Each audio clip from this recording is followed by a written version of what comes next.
మార్గశిర మాసంలో వచ్చే బహుళ ఏకాదశిని సఫల ఏకాదశి అంటారు.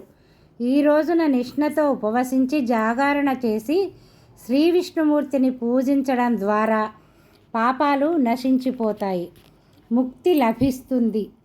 శ్రీ మహావిష్ణువుని ఉసిరితోనూ దానిమ్మ పండ్లతోనూ పూజించే వారికి సకల సంపదలు చేకూరతాయని విశ్వాసం.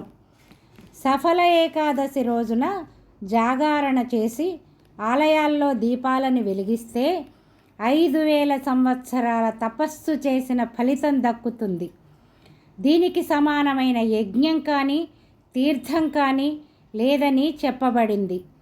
సఫల ఏకాదశి విశిష్టతను చాటి చెప్పే కథను కూడా శ్రీకృష్ణుడు పాండవులకు చెప్పినట్లు పురాణాలు చెబుతున్నాయి. సఫల ఏకాదశి వ్రతాన్ని పాటించడం వలన జీవితంలో అపారమైన విజయము, ఆర్థిక స్థిరత్వము మరియు సంతోషము లభిస్తాయి.